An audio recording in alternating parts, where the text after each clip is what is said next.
여러분, 오늘 밤 우리는 자식에게도 끝내다 말하지 말아야 할 것들에 대해 이야기하려 합니다. 나이가 들수록 사람은 이상하게도 말이 많아지고 싶어집니다. 외로워서 그렇고, 서운해서 그렇고, 내가 살아온 세월을 누군가 알아주었으면 해서 그렇습니다. 그러나 오래 살아보니 알게 됩니다. 가까운 사람이라고 해서 내 마음의 방을 전부 열어 보여주면 그 안을 따뜻하게 덮어주는 사람이 있는가 하면 언젠가 그 방의 구조를 기억해 두었다가 나를 가볍게 대하는 사람도 있다는 것을요. 자식이라고 다르지 않습니다. 이대로 지나가면 당신은 그 관계 안에서 끝까지 버티지 못할지도 모릅니다. 그러니 편안해지기 전에 잠시 시간을 내어 이 영상에 좋아요를 눌러주시고 구독해 주세요. 다만 제가 여기서 하는 이야기가 정말 마음에 드실 때만요. 그리고 괜찮으시다면 지금 계신 곳의 위치와 현지 시간을 댓글로 남겨주세요. 같은 밤을 지나고 있다는 사실만으로도 누군가에게는 작은 위로가 됩니다. 이제 불을 끄고 부드러운 소음이 필요하다면 선풍기를 켜도 좋습니다. 그리고 오늘 밤의 여정을 함께 시작해 보겠습니다. 사람은 자신을 가장 사랑해 줄 사람 앞에서 가장 쉽게 무너지는 말을 합니다. 남에게는 조심하고 이웃에게는 가리고 친구에게도 반만 말하면서 이상하게 자식 앞에서는 끝까지 다 말해야 사랑이라고 믿습니다. 내가 낳았으니 알아야 한다고 생각, 내가 늙었으니 의논해야 한다고 생각하고 내가 외로우니 들어주어야 한다고 생각합니다. 그런데 삶은 그렇게 단순하지 않았습니다. 피가 이어졌다고 해서 모든 말이 안전해지는 것은 아닙니다. 어느 날 식탁에 앉아 자식이 무심하게 묻습니다. 엄마, 통장에는 얼마나 있어, 아버지? 앞으로 어떻게 할 생각이야? 우리한테 숨기는 거 없지 말투는 걱정처럼 들립니다. 그래서 마음이 조금 풀립니다. 그래도 자식이니까, 그래도 내 편이니까, 그래도 알아두면 나중에 편하겠지 싶어 하나씩 말하게 됩니다. 처음에는 별일 없어 보입니다. 그런데 며칠 지나 말투가 달라집니다. 어떤 부탁은 당연해지고 어떤 간섭은 걱정이라는 이름을 달고 들어오고 어떤 결정은 이미 자식 쪽에서 정해진 듯 흘러갑니다. 그때서야 사람은 뒤늦게 깨닫습니다. 내가 정보를 준 것이 아니라 나를 다루는 방법을 알려준 것일 수도 있었다는 것을요. 이것은 자식을 의심하라는 말이 아닙니다. 세상에서 가장 무서운 관계는 나쁜 사람이 있는 관계가 아니라 서로 너무 안다고 믿어서 조심을 잃어버린 관계입니다. 부모와 자식 사이도 그렇습니다. 너무 가까우면 예의가 사라지고 너무 많이 알면 무게가 줄어들고 너무 자주 드러내면 존중이 습관처럼 무너집니다. 부모가 자식에게 모든 것을 말하는 순간 자식은 부모를 더 깊이 이해할 수도 있지만 동시에 부모를 더 쉽게 판단할 수도 있습니다. 돈이 얼마 있는지 알면 마음속으로 계산이 생기고 부모가 무엇을 두려워하는지 알면 말끝에 힘이 실리고 부모가 얼마나 외로운지 알면 때로는 그 외로움이 협상의 약점이 됩니다. 사람 마음은 나쁘지 않아도 그렇게 움직입니다. 안다고 해서 반드시 더 따뜻해지는 것이 아니라 알기 때문에 더 함부로 굴 수 있는 것이 인간관계의 오래된 진실입니다. 밤에 혼자 돌아와 불을 끄고 누웠을 때 낮에 했던 말이 갑자기 떠오르는 순간이 있습니다. 괜히 말했나? 내가 너무 다 보여줬나?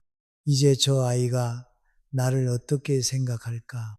그 후에는 크게 울지 않습니다. 다만 가슴 한쪽을 서늘하게 합니다. 말 한마디로 당장 집이 무너지는 것은 아니지만 존중은 그런 식으로 조금씩 금이 갑니다. 처음에는 질문이 많아지고 그 다음에는 조언이 많아지고 어느 순간부터는 부모의 생각보다 자식의 판단이 앞에 놓입니다. 오래전에는 부모가 자식에게 숨기는 것이 있으면 차갑고 서운한 일이라고만 생각했습니다. 하지만 나이가 들수록 생각이 바뀝니다. 숨긴다는 말이 언제나 불신을 뜻하는 것은 아닙니다. 어떤 침묵은 관계를 지키는 덮개이고 어떤 비밀은 품위를 지키는 울타리입니다. 모든 것을 말하지 않는 부모가 냉정한 부모가 아니라 끝까지 자기 자리를 잃지 않으려는 부모일 수 있습니다. 자식에게 사랑을 주는 것과 자식에게 내 모든 속을 내주는 것은 다릅니다. 사랑은 따뜻해야 하지만 삶의 중심까지 넘겨주는 일은 신중해야 합니다. 부모가 너무 많이 설명하면 자식은 부모를 이해하기보다 평가하기 시작합니다. 부모가 너무 많이 기대면 자식은 부모를 걱정하기보다 부담으로 느끼기 시작합니다. 부모가 너무 많이 털어놓으면 자식은 부모의 마음을 귀하게 듣기보다 익숙하게 여깁니다. 익숙해진 것은 쉽게 소중함을 잃습니다. 그래서 후반부 인생에는 다른 지혜가 필요합니다. 젊을 때의 지혜가 열심히 말하고 설득하고 증명하는 것이었다면 나이 든 뒤의 지혜는 덜 말하고도 무너지지 않는 것입니다. 내가 가진 것을 전부 알리지 않아도 되고 내가 아픈 것을 전부 보여주지 않아도 되고 내가 마지막에 무엇을 어떻게 준비했는지 모두 꺼내놓지 않아도 됩니다. 필요한 말은 하되 나를 가볍게 만들 말은 멈출 줄 알아야 말하지 않는다고 사랑이 줄어드는 것이 아닙니다. 오히려 말하지 않기 때문에 관계가 오래 유지되는 경우가 많습니다. 부모가 자기 안에 조용한 방 하나를 남겨둘 때 자식도 그 문 앞에서 함부로 들어오지 못합니다. 그 거리가 서운함처럼 느껴질 수 있지만 그 거리가 있어야 예의가 살아납니다. 사람 사이의 존중은 언제나 조금의 거리 위에 세워집니다. 그러니 오늘 밤 우리가 붙잡아야 할 첫 생각은 이것입니다. 자식에게 끝까지 존중받고 싶다면 모든 것을 이해받으려 애쓰지 말아야 합니다. 이해받고 싶은 마음이 커질수록 우리는 더 많이 설명하고 더 많이 내어주고 더 많이 기대게 됩니다. 그러나 품이 있는 노후는 모든 것을 털어놓는 데서 오지 않습니다. 오히려 내 안에 남겨둔 조용한 비밀, 그 말하지 않은 중심에서 시작됩니다. 돈 이야기는 이상하게도 가족 안에서 가장 조용히 사람의 위치를 바꿉니다. 큰 소리가 나지 않아도, 다툼이 시작되지 않아도 누군가 부모의 정확한 형편을 알게 되는 순간부터 관계의 공기가 조금 달라집니다. 부모는 그저 안심시키려고 말했을 뿐인데 듣는 쪽에서는 어느새 기대를 만들고 걱정을 만들고 때로는 계산을 만듭니다. 돈은 종이에 적힌 숫자 같지만 사람 마음속에 들어가면 태도가 됩니다. 자식이 어느 날 묻습니다. 엄마, 연금은 매달 얼마 나와? 아버지, 집은 나중에 어떻게 할 거야? 혹시 빚은 없어? 말만 들으면 걱정입니다. 부모도 그 걱정이 고맙습니다. 그래서 대충 말하려다가도 괜히 숨기는 사람처럼 보일까봐 자세히 말합니다. 통장에 얼마가 있고, 적금은 언제 끝나고, 병원비는 어느 정도 준비해 두었고, 누구에게 조금 빌려준 돈이 있다는 말까지 흘러나옴. 그 순간에는 속이 후련합니다. 이제는 아이들이 알아두었으니 든든하다고 생각합니다. 하지만 돈의 속사정을 너무 정확히 말하면 부모의 신비가 사라집니다. 여기서 말하는 신비란 거창한 것이 아닙니다. 자식이 부모를 함부로 판단하지 못하게 하는 최소한의 여백입니다. 부모에게 어느 정도 여유가 있는지 모를 때는 말 한마디도 조심합니다. 그런데 정확한 액수가 들어오면 사람 마음은 이상하게 움직입니다. 그 정도 있으면 괜찮겠네. 그 돈이면 조금 도와줘도 되겠네. 왜 이렇게 아끼지? 나중에 결국 우리에게 올 돈 아닌가? 이런 생각이 꼭 악해서 생기는 것은 아닙니다. 돈을 아는 순간 관계 안에 숫자가 들어오기 때문입니다. 명절에 자식이 웃으며 말합니다. 엄마는 돈도 있으면서 왜 그렇게 아껴? 처음에는 농담처럼 들립니다. 손주 학원비 이야기가 나오고 집 대출 이야기가 나오고 병원비 걱정은 아직 먼 일처럼 밀려납니다. 어느 날은 작은 부탁을 거절했을 뿐인데 자식의 얼굴이 굳습니다. 그 정도도 못해줘. 그 말 하나가 부모 마음을 오래 흔듭니다. 돈을 주지 않아서 미안한 것이 아니라 내가 가진 것을 이미 알고 있는 사람이 나를 인색한 사람처럼 보는 듯해서 마음이 무너집니다. 돈의 비밀을 지키라는 말은 자식과 원수가 되라는 뜻이 아닙니다. 돈을 무조건 숨기고 아무 준비도 하지 말라는 말도 아닙니다. 다만 노후의 정확한 재산, 통장, 잔액, 빚의 세부 내용, 매달 남는 돈의 크기까지 모두 말하는 것은 너무 위험합니다. 돈은 부모의 마지막 자존심이기도 하고 마지막 선택권이기도 합니다. 그 선택권을 너무 일찍 남의 머릿속에 넣어주면 내 삶의 방향을 내가 정하기 어려워집니다. 사람 마음은 숫자를 들으면 비교합니다. 비교하면 기대가 생깁니다. 기대가 생기면 말투가 달라집니다. 이것이 관계의 차가운 진실입니다. 아무리 착한 자식이라도 부모의 형편을 너무 자세히 알면 부모를 한 사람의 어른으로 보기보다 하나의 자원처럼 바라보는 순간이 생길 수 있습니다.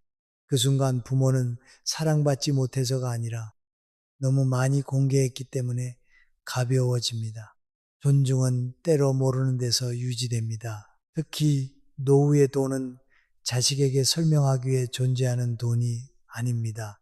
아픈 날 병원에 가기 위한 돈이고 누군가에게 손 벌리지 않기 위한 돈이고 마지막까지 내 방식대로 살기 위한 돈입니다. 오래 살아보면 압니다. 자식이 아무리 효자라도 내 지갑이 완전히 비어 있을 때의 말투와 내가 아직 선택권을 가지고 있을 때의 말투는 같지 않습니다. 이것은 서글픈 말이지만 피할 수 없는 현실입니다. 사람은 의지할 곳이 전혀 없는 사람에게 쉽게 조언하고 결정하고 대신 판단하려 듭니다. 그러니 돈에 대해 물어올 때는 전부 다 버릴 필요도 없고 전부 열어줄 필요도 없습니다.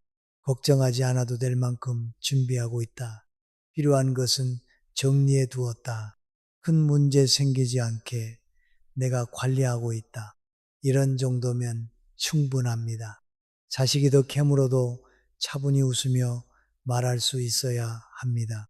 너희에게 부담 주지 않으려고 내가 천천히 챙기고 있다.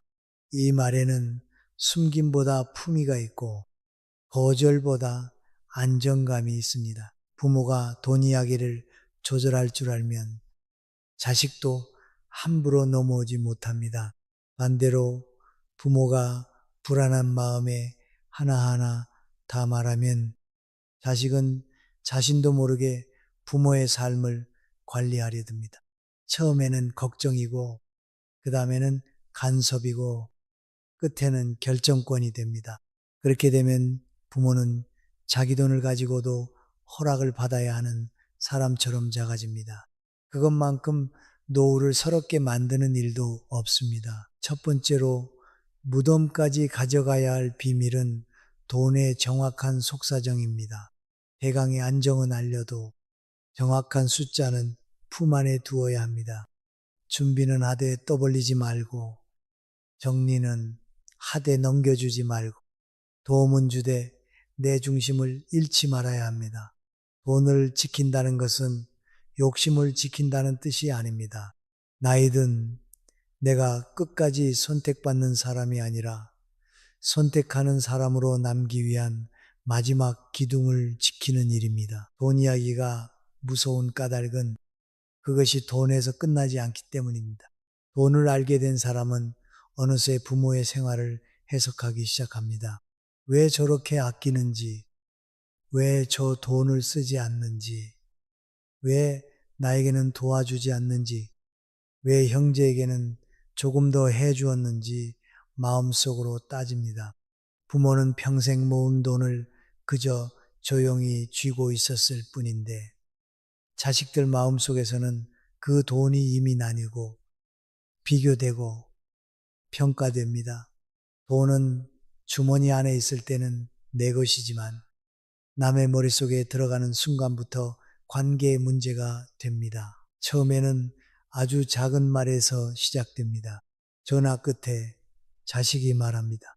엄마, 요즘도 그렇게 아껴서 밥상 앞에서는 그 집 팔면 꽤 되겠네 하고 지나가듯 말합니다. 형제들이 모인 자리에서는 누군가 웃으며 나중에 그런 건 미리 정해두는 게 좋지라고 말합니다. 다 평범한 말처럼 들리지만 부모의 마음은 그 순간 조용히 얼어붙습니다. 내가 아직 살아있는데 내 삶이 벌써 정리되는 느낌이 들기 때문입니다. 오래 살아보면 알게 됩니다. 사람은 돈 앞에서 본성이 나빠진다기보다 돈 앞에서 자기 사정이 먼저 보입니다. 자식에게도 자기 집 대출이 있고 아이들 교육비가 있고 장사 걱정이 있고 노후 준비에 불안이 있습니다. 그러니 부모의 재산을 알게 되면 머리로는 아니라고 해도 마음 한쪽에서 기대가 생깁니다. 언젠가는 도움이 되겠지. 급하면 말해볼 수 있겠지. 부모니까 결국 내 편을 들어주겠지. 이 기대가 바로 관계를 서서히 바꾸는 시작입니다. 부모가 한번 크게 도와주면 고마움은 오래가지 않고 기준만 남는 경우가 많습니다. 처음에는 눈물까지 글썽이며 정말 고마워라고 말합니다. 그러나 시간이 지나면 그 도움은 특별한 은혜가 아니라 부모가 할 수 있었던 당연한 일처럼 기억됩니다. 다음에 거절하면 더 서운해합니다. 예전에는 해줬는데 왜 이번에는 안 되느냐고 묻습니다. 그때 부모는 돈을 잃은 것보다 더 아픈 것을 잃습니다. 바로 내 거절이 미안함이 아니라 죄책감으로 느껴지는 마음의 자유입니다. 돈이 알려진 집에서는 형제 사이에도 미세한 균열이 생깁니다. 누가 더 자주 찾아오는지, 누가 더 많이 받았는지, 누가 병원에 모시고 갔는지, 누가 부모에게 더 살갑게 말하는지까지 계산의 그림자가 드리워집니다. 부모는 그저 자식들이 사이좋게 지내길 바라지만 부모의 돈이 너무 선명하게 드러나면 자식들의 마음은 부모를 중심으로 모이는 것이 아니라 부모의 것을 중심으로 갈라지기 쉽습니다. 이때 부모가 가장 외로워집니다. 자식들이 곁에 있는데도 자신이 사람이 아니라 남겨질 목처럼 느껴지기 때문입니다. 심리적으로 보면 돈의 정보는 관계 안에서 권력을 만듭니다. 누가 얼마를 알고 있느냐에 따라 말의 높낮이가 달라지고 부탁의 강도가 달라지고 거절을 받아들이는 태도도 달라집니다. 부모가 돈을 많이 가진 것으로 보이면 자식은 기대를 품고 돈이 없는 것으로 보이면 자식은 부담을 느낍니다. 어느 쪽이든 너무 자세한 정보는 부모를 편안하게 두지 않습니다. 많으면 달라고 하고 적으면 간섭합니다. 그래서 노후의 돈은 정확히 드러낼수록 부모를 자유롭게 하는 것이 아니라 오히려 부모를 설명해야 하는 자리로 밀어넣습니다. 집에 돌아와 혼자 앉아 가계부를 보다가 낮에 자식이 한 마리 떠오르는 순간이 있습니다. 엄마는 그 정도 있잖아. 그 한마디가 오래 남습니다. 자식은 아무 뜻 없이 했다고 말할지 모릅니다. 그러나 부모에게는 그 말이 이렇게 들립니다. 나는 이제 엄마의 사정을 알고 있어. 그때부터 부모는 자기 돈을 쓰면서도 눈치를 봅니다. 병원에 가도 말해야 할 것 같고, 작은 가전제품 하나를 사도 변명해야 할 것 같고, 누군가에게 선물 하나를 해도 자식의 표정이 떠오릅니다. 돈이 있는데도 자유롭지 못한 노후가 이렇게 시작됩니다. 그러므로 돈의 문제는 차갑게 끊어야 하는 문제가 아니라 조용히 질서를 세워야 하는 문제입니다. 자식에게 필요한 최소한의 안심은 주되 부모의 마지막 선택권은 부모의 손에 남겨야 합니다. 중요한 서류는 정리해두고 위급할 때 연락할 방법은 알려주고 큰 방향은 말해도 됩니다. 하지만 지금 얼마가 있고 누구에게 얼마를 줄 생각이며 어느 통장에 무엇이 들어있는지까지 자세히 펼쳐 보일 필요는 없습니다. 그것은 투명함이 아니라 너무 이른 양도일 수 있습니다. 성숙한 부모는 돈을 움켜쥐고 자식을 시험하지 않습니다. 그러나 돈으로 사랑을 증명하려고도 하지 않습니다. 필요할 때는 도와주되 도와준 뒤에도 내 삶이 흔들리지 않을 만큼만 합니다. 거절해야 할 때는 길게 설명하지 않습니다. 이번에는 어렵다. 내 노후도 내가 지켜야 한다. 너를 미워해서가 아니라 내 삶의 균형을 지키려는 것이다. 이렇게 말할 수 있어야 합니다. 말은 부드러워도 중심은 흐트러지지 않아야 합니다. 돈 때문에 존중을 잃는 사람은 대개 돈이 없어서가 아니라 돈을 통해 자신을 너무 많이 설명했기 때문에 무너집니다. 자식에게 인정받고 싶어서, 좋은 부모로 보이고 싶어서, 서운한 말을 듣기 싫어서 너무 일찍 문을 열어버립니다. 그러나 부모의 품위는 자식의 만족으로 완성되지 않습니다. 내 삶의 책임을 내가 끝까지 쥐고 있을 때 비로소 자식도 부모를 한 사람의 어른으로 바라봅니다. 돈을 숨기는 것이 아니라 돈의 자리를 바로 세우는 것입니다. 돈이 사랑보다 앞서지 않게 하고 돈이 효도보다 크게 보이지 않게 하고 돈이 부모의 말보다 더 큰 힘을 갖지 않게 하는 것입니다. 자식에게 줄 수 있는 가장 좋은 유산은 모든 재산의 공개가 아니라 끝까지 흔들리지 않는 부모의 태도입니다. 그 태도를 본 자식은 뒤늦게라도 배웁니다. 부모도 자기 삶을 지킬 권리가 있는 사람이라는 것을요. 자식에게 가장 말하고 싶지만 가장 조심해야 하는 것이 있습니다. 바로 마음속 깊은 서운함입니다. 돈의 비밀이 삶의 선택권을 지키는 문제라면 서운함의 비밀은 관계의 마지막 온기를 지키는 문제입니다.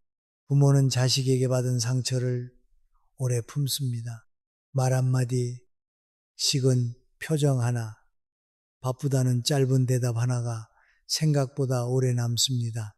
그런데 그 서운함을 있는 그대로 쏟아놓는 순간 자식은 부모의 마음을 이해하기보다 먼저 자신을 방어합니다. 너는 왜 그렇게 전화 한 통이 어렵니? 내가 너를 어떻게 키웠는데 이렇게 하니? 나는 너 때문에 얼마나 외로웠는지 모른다. 이런 말은 부모의 마음에서는 아픈 고백입니다. 그러나 듣는 자식의 귀에는 비난처럼 들어갑니다. 부모는 위로를 기대하며 말했는데 돌아오는 것은 침묵이거나 짜증이거나 더 차가운 거리입니다. 그때 부모는 두 번 상처받습니다. 한 번은 자식에게 서운해서 아프고 또 한 번은 그 서운함을 말했는데도 받아들여지지 않아서 아픕니다. 저녁에 전화를 걸었는데 자식이 지금 바빠. 나중에 할게 하고 끊습니다. 며칠 뒤 다시 통화가 되었을 때 부모는 참았던 말을 꺼내고 싶어집니다. 너는 엄마가 죽어야 후회할래? 말이 나오려는 순간 목이 뜨거워집니다. 하지만 그 말이 나가고 나면 자식은 미안해하기보다 부담스러워합니다. 다음부터 전화를 더 피할 수도 있습니다. 부모가 바란 것은 가까워지는 것이었는데 말의 무게가 관계를 더 멀리 밀어내는 것입니다. 사람은 자신이 죄책감을 느끼는 말을 들으면 꼭 착해지는 것이 아닙니다. 오히려 도망가고 싶어집니다. 이것이 인간 마음의 불편한 진실입니다. 자식도 마찬가지입니다. 부모가 나는 네가 서운하다고 말하면 자식은 마음을 열기 전에 먼저 내가 그렇게 잘못했나 나도 힘든데 왜 나만 탓하지 하고 스스로를 지킵니다. 그래서 부모의 깊은 서운함은 정직하게 말할수록 더 잘 전달되는 것이 아니라 때로는 깊을수록 더 조심스럽게 다루어야 합니다. 서운함은 사랑이 남아있다는 증거입니다. 아무 마음도 없으면 서운하지도 않습니다. 그러나 사랑이 남아있다고 해서 그 사랑을 원망의 모습으로 내보내면 관계는 그 뜻을 제대로 알아듣지 못합니다. 부모의 말 속에는 나를 조금만 더 기억해다오라는 부탁이 들어있는데 자식은 너는 나쁜 자식이다 라는 판정으로 듣습니다. 이렇게 마음과 말 사이에 간격이 생기면 부모는 점점 더 외로워지고 자식은 점점 더 불편해집니다. 집에 혼자 돌아와 밥을 데우다가 문득 눈물이 날 때가 있습니다. 생일날 짧은 문자 하나만 왔던 일이 떠오르고 병원에 혼자 다녀온 날 아무도 묻지 않았던 것이 생각납니다. 그때 사람은 마음속으로 수십 번 말을 만듭니다. 내가 너에게 얼마나 헌신했는데 너도 늙어봐라. 부모 마음을 그렇게 모르니. 그러나 그런 말은 속에서는 뜨겁지만 밖으로 나오면 관계를 태우는 불이 됩니다. 상처를 설명하려다 오히려 내 품위까지 그을릴 수 있습니다. 그렇다고 아무 말도 하지 말고 참고만 살라는 뜻은 아닙니다. 참기만 한 부모는 어느 날 사소한 일에 크게 터집니다. 중요한 것은 서운함을 그대로 던지지 않는 것입니다. 깊은 감정을 조금 식혀서 상대가 받을 수 있는 말로 바꾸는 것입니다. 왜 그렇게 무심하니 대신 가끔 네 목소리를 들으면 내가 마음이 놓인다 라고 말할 수 있습니다. 너 때문에 외롭다. 대신 요즘은 혼자 있는 시간이 길어서 짧게라도 안부를 들으면 좋겠다라고 말할 수 있습니다. 같은 마음이라도 이렇게 말하면 비난이 아니라 초대가 됩니다. 나이가 들수록 말은 더 적어져야 하지만 마음은 더 거칠어지면 안 됩니다. 자식에게 받은 서운함을 무덤까지 가져가야 한다는 말은 그 상처를 썩히라는 뜻이 아닙니다. 자식에게 내 외로움의 전부를 책임지게 만들지 말라는 뜻입니다. 부모의 마음에도 자식이 들어올 수 있는 방이 있고 스스로 돌보아야 할 방이 있습니다. 그 경계를 잃으면 부모는 자식의 반응 하나에 하루 전체를 빼앗기고 맙니다. 성숙한 부모는 자식에게 상처를 하나하나 청구서처럼 내밀지 않습니다. 대신 자기 마음의 방향을 바꿉니다.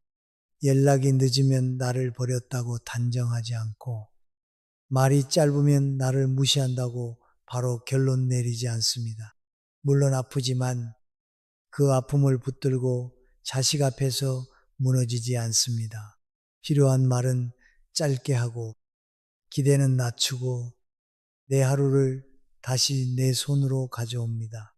이것이 차가움이 아니라 품위입니다. 서운함을 다 말하면 속이 시원할 것 같지만 실제로는 더 허전해질 때가 많습니다.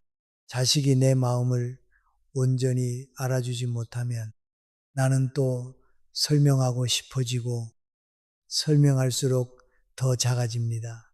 그래서 두 번째로 끝까지 지켜야 할 비밀은 마음속 깊은 서운함입니다. 말하지 말아야 해서가 아니라 아무렇게나 말해서는 안 되기 때문입니다. 부모의 깊은 마음은 싼 감정처럼 던질 것이 아니라 오래 살아온 사람의 품격으로 다듬어 꺼내야 합니다. 서운함을 품위로 바꾸는 일은 마음을 속이는 일이 아닙니다. 오히려 내 마음을 가장 깊이 아는 사람이 할 수 있는 조용한 절제입니다. 젊을 때는 속상하면 바로 말해야 정직한 줄 알았습니다. 참고 있으면 손해보는 줄 알았고 내가 아픈 만큼 상대도 알아야 공평한 줄 알았습니다. 그러나 오래 살아보니 모든 아픔을 그대로 말하는 사람이 반드시 덜 아픈 것은 아니었습니다. 오히려 말할수록 더 상처받고 설명할수록 더 초라해지는 순간이 많았습니다. 자식 앞에서 특히 그렇습니다. 부모는 자식이 내 마음을 알아주면 눈물이 풀릴 것이라 생각합니다. 그런데 자식은 부모의 마음을 들을 준비가 되어 있지 않을 때가 많습니다. 자기 생활에 쫓기고 자기 걱정에 잠기고 자기 자식 키우느라 정신이 없습니다. 그래서 부모의 깊은 서운함이 들어가면 그것을 사랑의 호소로 듣지 못하고 부담의 무게로 듣습니다. 부모가 바란 것은 따뜻한 손길인데 돌아오는 것은 또 그 얘기야 라는 피곤한 표정일 수 있습니다. 그 표정 하나가 부모에게는 오래 남습니다. 말하다가 갑자기 입을 다물게 되고 전화를 끊고 나서 한참 동안 휴대폰 화면만 바라보게 됩니다. 괜히 말했나 싶고 내가 너무 매달리는 사람처럼 보였나 싶습니다. 밤에 물 한 잔을 마시러 나왔다가 부엌 불빛 아래에서 마음이 서늘해집니다. 자식에게 기대고 싶었던 마음이 오히려 나를 더 외롭게 만든 것입니다. 사람 마음은 억지로 열 수 없습니다. 아무리 가까운 자식이라도 내가 원하는 순간에 내가 원하는 깊이만큼 내 마음을 받아줄 수는 없습니다. 이것을 인정하는 데 시간이 오래 걸립니다. 부모는 그 사실을 인정하면 버림받는 것 같아 두렵습니다. 하지만 사실은 그 반대입니다. 자식이 내 마음을 전부 책임질 수 없다는 것을 인정할 때 비로소 나는 자식에게 덜 흔들립니다. 덜 기대는 사람이 덜 사랑하는 것이 아닙니다.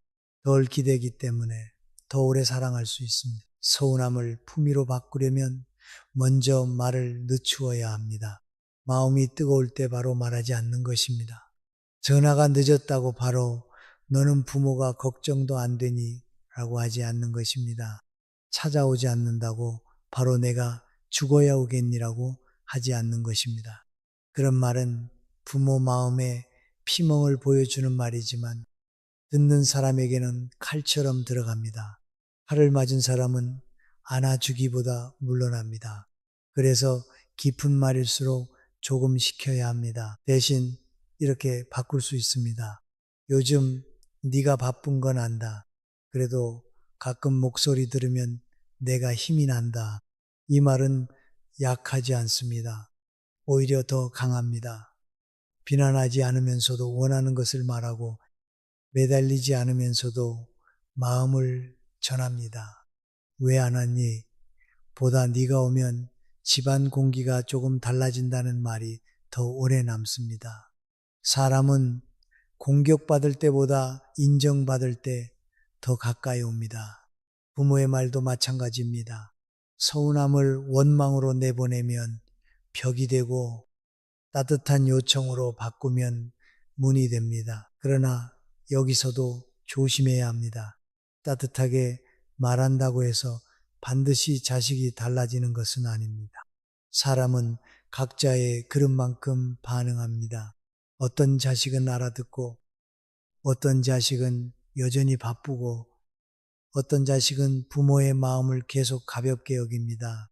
그때 부모가 해야 할 일은 다시 매달리는 것이 아니라 내 마음을 다른 곳에서도 숨쉬게 하는 것입니다. 친구와 짧은 산책을 하고 이웃과 차 한 잔을 나누고 혼자 먹는 밥상에도 반찬 하나를 더 올려놓는 일입니다. 내 하루가 자식의 연락 하나에 전부 흔들리지 않도록 삶의 기둥을 여러 개 세우는 것입니다. 서운함을 품위로 바꾼다는 것은 결국 내 감정의 주인을 다시 나로 돌려놓는 일입니다. 자식이 전화를 하면 기쁘지만 하지 않는다고 내가 무너지는 것은 아닙니다. 자식이 알아주면 고맙지만 알아주지 않는다고 내 삶이 헛된 것은 아닙니다. 내가 베푼 세월은 자식의 감사 한마디로만 가치가 생기는 것이 아닙니다. 이미 그 세월을 살아낸 내 안에 가치가 남아 있습니다. 노후의 가장 위험한 것은 외로움 자체가 아닙니다. 외로움을 견디지 못해 아무에게나 내 마음을 맡기는 것입니다. 특히 자식에게 내 서운함을 전부 맡기면 자식의 작은 반응 하나가 내 존엄을 흔들게 됩니다. 그래서 성숙한 사람은 말합니다. 나는 서운했지만 그 서운함으로 나를 망치지는 않겠다. 이 한 문장이 사람을 다시 세웁니다. 이제부터는 자식 앞에서 덜 울고 더 깊어져야 합니다. 덜 따지고 더 분명해져야 합니다. 덜 원망하고 더 단단해져야 합니다. 마음을 닫으라는 것이 아니라 마음의 문을 아무 때나 활짝 열어두지 말라는 뜻입니다. 깊은 서운함은 내 안에서 먼저 다독이고 필요한 말만 고르고 골라 꺼내야 합니다. 그렇게 할 때 부모의 말은 가벼운 하소연이 아니라 오래 살아온 사람의 조용한 무게가 됩니다. 마지막 선택에 대한 이야기는 누구에게나 어렵습니다. 병원에 얼마나 더 갈 것인지, 몸이 약해졌을 때 어디서 지낼 것인지, 혹시 혼자 살기 어려워지면 누구에게 무엇을 부탁할 것인지, 세상을 떠난 뒤에는 무엇을 어떻게 정리할 것인지, 이런 말들은 꺼내는 순간 공기가 무거워집니다. 그래서 많은 부모가 두 가지 중 하나를 택합니다. 아예 아무 준비도 하지 않거나 반대로 불안한 마음에 자식에게 전부 맡기듯 말해 버립니다. 그런데 둘 다 노후의 품위를 지키기에는 위험합니다. 나는 나중에 너희가 알아서 해라. 이 말은 겉으로는 자식을 믿는 말처럼 들립니다. 그러나 깊이 들여다보면 내 마지막 문제를 남의 어깨에 올려놓는 말이 될 수 있습니다. 자식은 그 말을 듣는 순간 부담을 느낍니다. 사랑해서 책임지고 싶다가도 막상 병원비와 간병과 요양시설과 장례 문제까지 한꺼번에 떠올리면 마음이 무거워집니다. 그 무거움이 오래 쌓이면 부모를 향한 따뜻함보다 부담감이 먼저 올라올 수 있습니다. 반대로 나는 절대 요양시설에는 안 간다.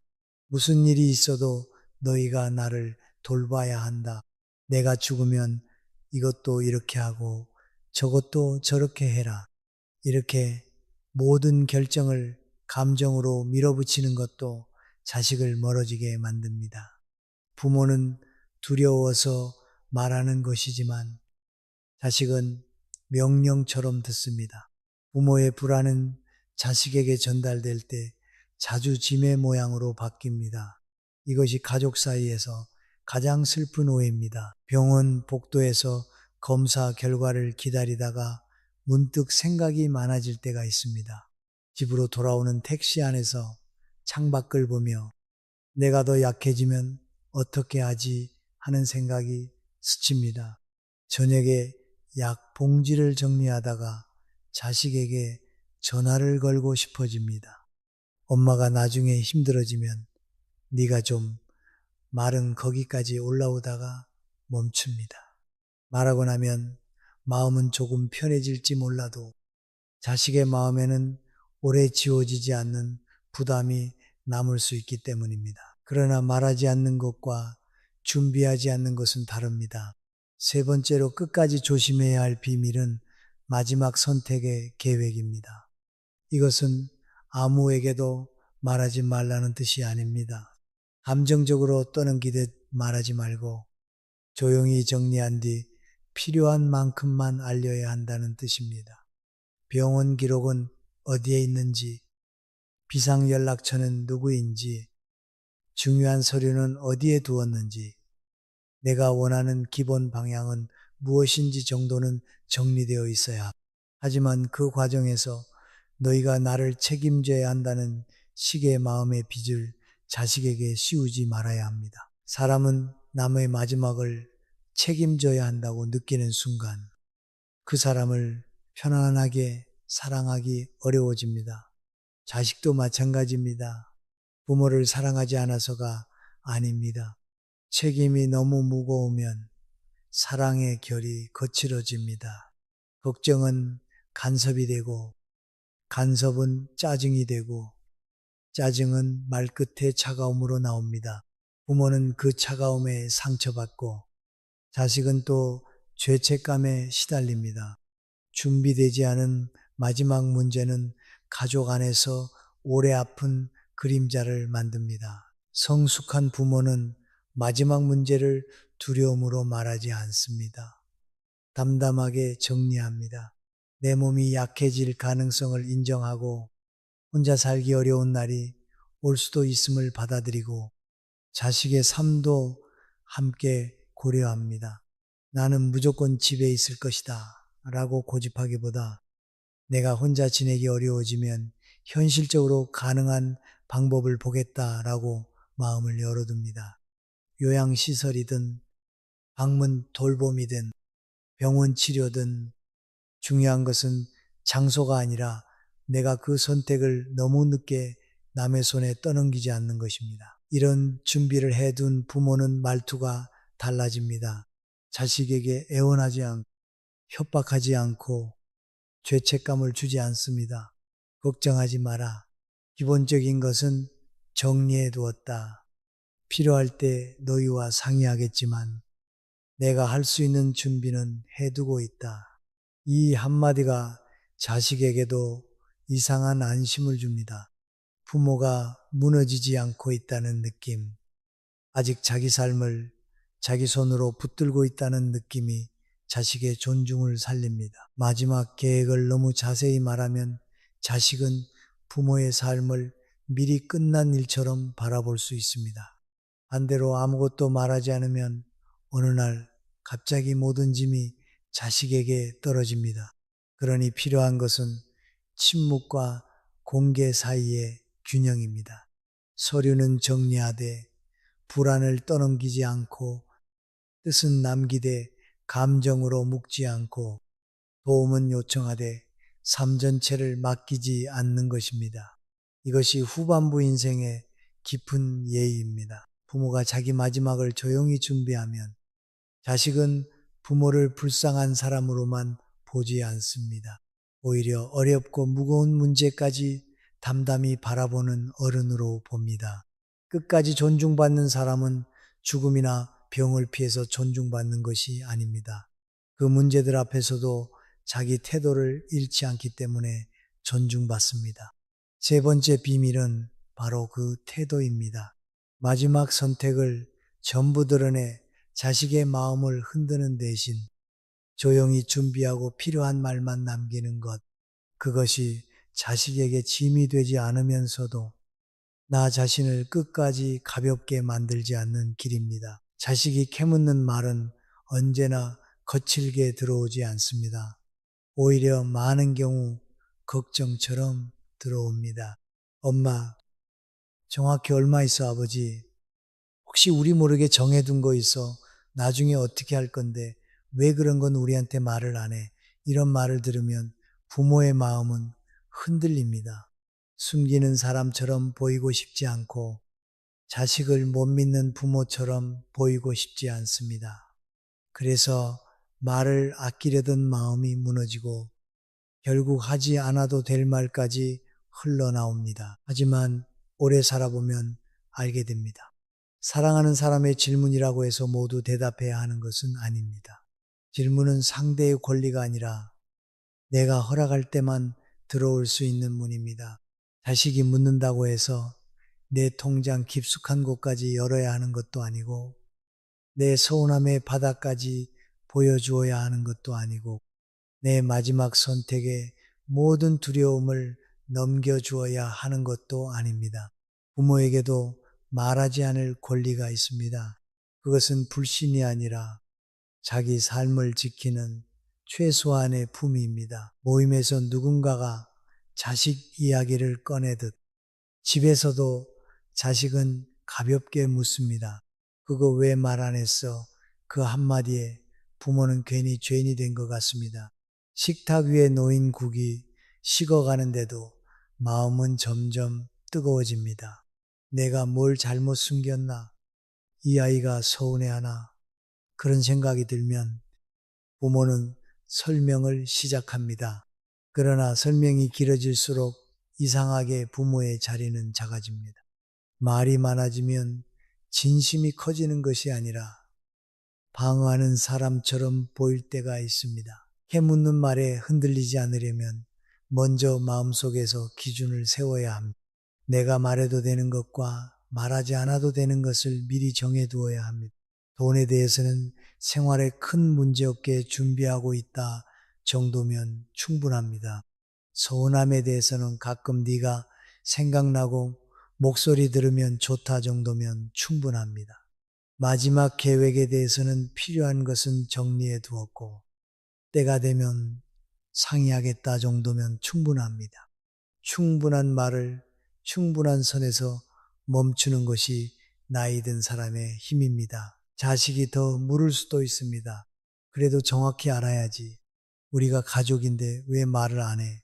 나중에 문제 생기면 어떡하려고 그래? 그럴 때 화를 내면 관계는 바로 거칠어집니다. 반대로 겁을 먹고 다 말하면 내 경계가 무너집니다. 그러니 부드럽지만 단단한 말이 필요합니다.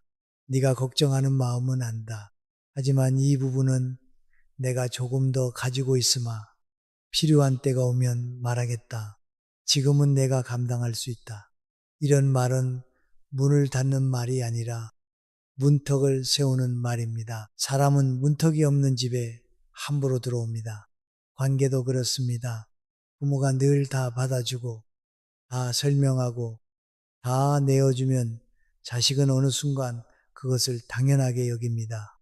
처음에는 조심스럽게 묻던 것도 나중에는 요구가 됩니다. 처음에는 걱정하던 것도 나중에는 판단이 됩니다. 그래서 경계는 서운함을 만들기 위해 세우는 것이 아니라 함부로 당연해지는 것을 막기 위해 세우는 것입니다. 어떤 부모는 자식이 서운해 할까봐 겁이 납니다. 그래서 말합니다. 그래, 다 말해줄게.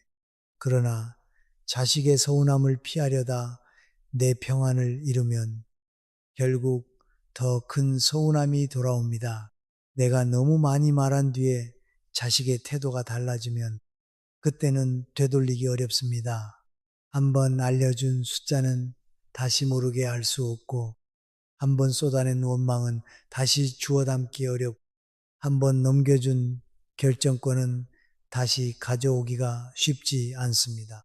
말은 입 밖으로 나가는 순간 내 손을 떠납니다. 그러니 캐묻는 말 앞에서 가장 먼저 지켜야 할 것은 침착함입니다. 대답을 늦추는 것도 방법입니다. 그건 내가 좀 더 생각해보고 말아마. 지금 당장 이야기할 문제는 아니다. 나도 정리하면서 천천히 보겠다. 이 짧은 말들이 부모를 지켜줍니다. 급하게 대답하지 않는 사람은 함부로 끌려가지 않습니다. 침착한 사람은 상대의 속도에 맞춰 무너지지 않습니다. 부모가 단단해진다는 것은 차가워진다는 뜻이 아닙니다. 자식에게 따뜻하게 밥을 차려줄 수 있고 안부를 물을 수 있고 필요할 때 도울 수 있습니다. 그러나 내 삶의 중심까지 쉽게 내어주지는 않습니다. 너를 사랑하지만 이 부분은 내가 지키겠다. 이 태도가 있어야 관계가 오래 갑니다. 사랑만 있고 경계가 없으면 언젠가 지치고, 경계만 있고 사랑이 없으면 관계가 얼어붙습니다. 후반부 인생의 지혜는 그 둘을 함께 들고 가는 것입니다. 자식이 아무리 캐물어도 무덤까지 가져가야 할 비밀이 있다는 말은 자식을 밀어내라는 말이 아닙니다. 부모가 자기 안의 중심을 잃지 말라는 말입니다. 캐묻는 말 앞에서 덜 설명하고 덜 흔들리고 덜 미안해해야 합니다. 대신 더 차분하게, 더 분명하게, 더 품위 있게 말해야 합니다. 걱정하지 마라. 내가 잘 챙기고 있다. 이 짧은 말 하나가 때로는 긴 설명보다 더 큰 존중을 남깁니다. 끝까지 존중받는 사람에게는 이상한 공통점이 있습니다. 모든 것을 감추는 사람도 아니고 모든 것을 드러내는 사람도 아닙니다. 말해야 할 때는 말하지만 말하지 않아도 될 때는 조용히 자기 안에 둡니다.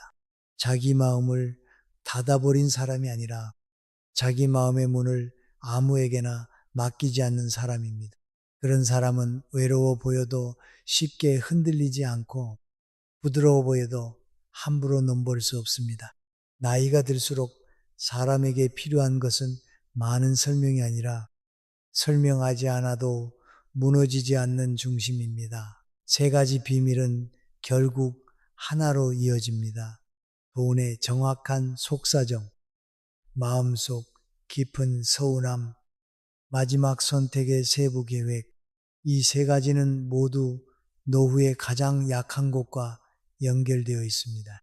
돈은 선택권이고, 서운함은 마음의 뿌리이고, 마지막 계획은 인생의 마무리입니다.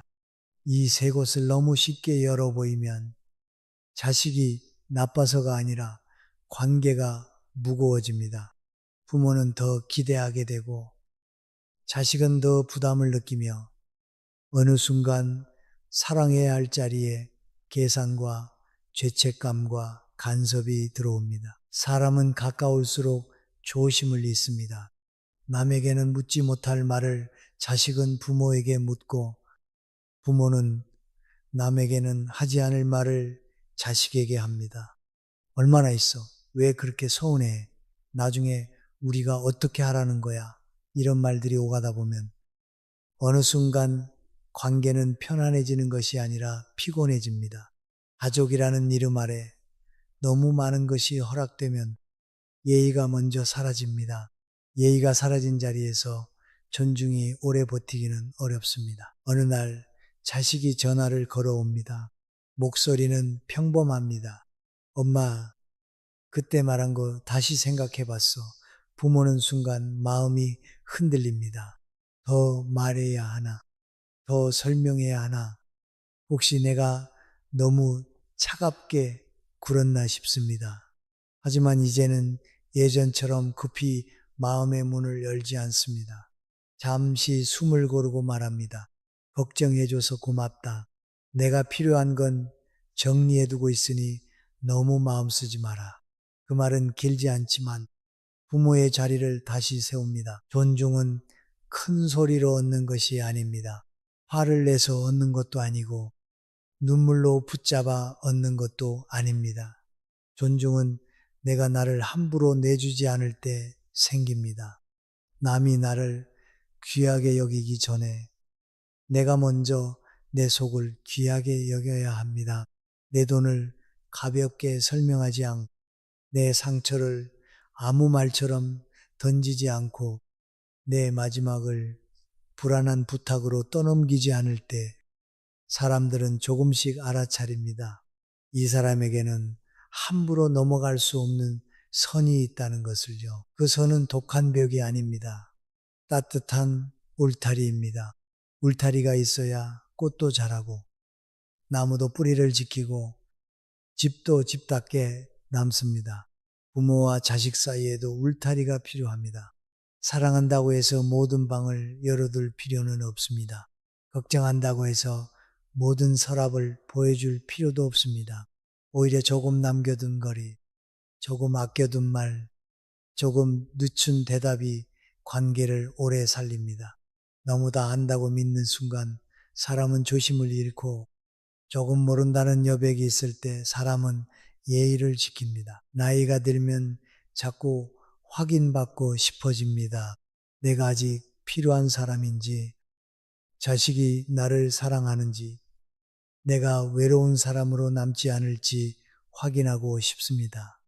그래서 마음이 약해진 날에는 통장 이야기까지 꺼내고 싶고, 서운했던 밤들을 다 말하고 싶고, 마지막 불안을 자식 손에 쥐어주고 싶습니다. 하지만 그럴 때일수록 잠시 멈추어야 합니다. 지금 내가 하려는 말이 관계를 따뜻하게 할 말인지 아니면 나를 더 작아지게 할 말인지 물어보아야 합니다. 침묵이 언제나 좋은 것은 아닙니다. 그러나 품 있는 침묵은 사람을 살립니다. 필요한 준비를 해두고도 떠벌리지 않는 침묵, 상처를 알면서도 원망으로 쏟지 않는 침묵, 두려움이 있어도 자식에게 짐처럼 넘기지 않는 침묵, 그런 침묵은 차가운 비밀이 아니라 오래 살아본 사람이 자기 삶을 조용히 책임지는 방식입니다. 그 침묵 안에는 체념이 아니라 깊이가 있고 외로움이 아니라 질서가 있습니다. 이제 부모는 자식에게 모든 것을 이해받으려 애쓰지 않아도 됩니다. 모든 것을 말해야 사랑받는다는 오래된 믿음에서 조금 벗어나도 됩니다. 사랑은 설명의 양으로 증명되지 않습니다. 오히려 너무 많이 설명하면 사랑은 피곤해지고 너무 많이 기대면 관계는 무거워집니다. 덜 말하되 더 따뜻하게, 덜 드러내되 더 단단하게, 덜 매달리되 더 깊게 살아가는 것. 그것이 후반부 인생에서 존중을 잃지 않는 길입니다. 오늘 밤 우리가 나눈 이야기를 천천히 내려놓아 봅니다.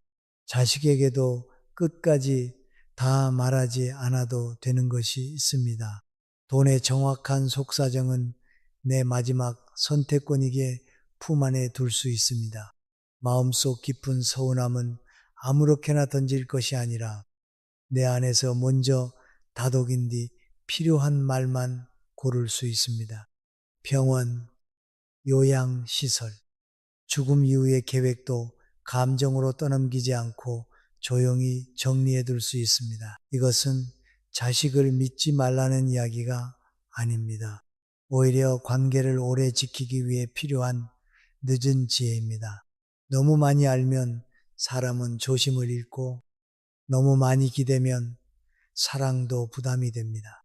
부모도 한 사람의 어른으로 남아야 합니다. 자식의 반응 하나에 하루가 무너지고 자식의 질문 하나에 내 삶의 문을 전부 열어버릴 필요는 없습니다. 이제는 덜 설명해도 됩니다. 덜 미안해도 됩니다. 내 마음을 지키는 것이 이기적인 일이 아니며 내 경계를 세우는 것이 차가운 일이 아닙니다. 품위는 큰 돈에서 오는 것도 아니고 자식의 인정에서만 오는 것도 아닙니다. 내가 나를 함부로 내주지 않을 때 조용히 생깁니다. 오늘 이후로 조금 더 가벼운 마음으로 살아도 됩니다.